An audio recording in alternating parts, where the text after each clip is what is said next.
देश के समस्त एनआईवीएस डीएलएड साथियों के बीच मैं बिहार से कुमुदकांत पांडे। एनआईवीएस डीएलएड जीत की दिशा में पहली कदम बढ़ा चुका है।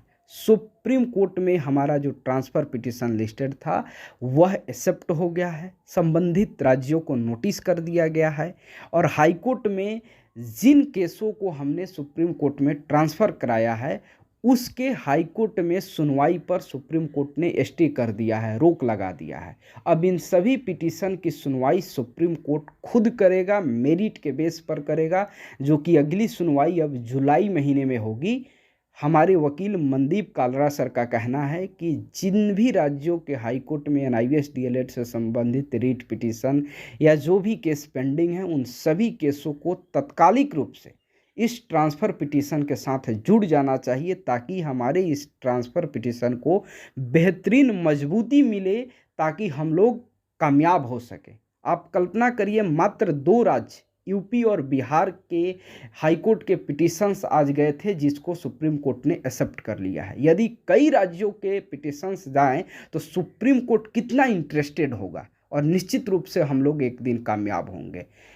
बिहार में जो वर्तमान में टीआरई 3 की वैकेंसी आई, जिसमें पेपर लीक के कारण एग्ज़ाम कैंसिल हो गया, उसमें एनआईवीएस डीएलएड को मौका नहीं दिया गया था फॉर्म डालने के लिए।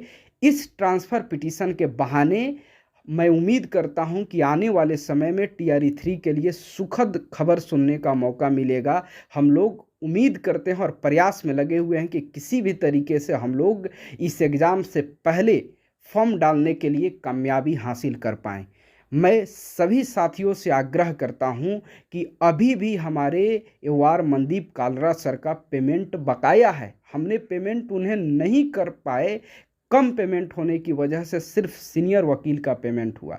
मैं तो धन्यवाद देना चाहूँगा कालरा सर को कि एक तो पेमेंट उन्हें नहीं मिला, उनका बकाया पेमेंट, और कम से कम समय में हमने सीनियर का पेमेंट किया। उन्होंने बेहतरीन तरीके से हमारी ब्रीफिंग कराई और आज हम लोग पहली रणनीति में सफल हो गए हैं। मैं उम्मीद करता हूं कि आप लोग अभी भी विश्वनाथ जी के यूपीआई आईडी और उनके मोबाइल नंबर जो हम लोगों ने जारी कराया है उत्तराखंड के साथ ही विश्वनाथ जी के, उन पर आप लोग आर्थिक मदद करें ताकि कालरा सर का हम लोग बकाया पेमेंट कर पाएँ और जुलाई महीने में जो तैयारी है, सुनवाई है, उसकी हम लोग पहले से तैयारी करें। और हमारे सामने अभी तत्कालिक रूप से टीआरई 3 में एनआईवीएस को मौका दिलाना एक हमारी स्ट्रैटेजी है। इस पे हम अभी से लगे हुए हैं। अभी फिर हम इस दिशा में सुप्रीम कोर्ट में इस पिटीशन के जरिए हम क्या कुछ कर सकते हैं उस दिशा में बढ़े हैं। मैं उम्मीद करता हूं कि आप लोग इसमें मदद करेंगे। बहुत बहुत धन्यवाद।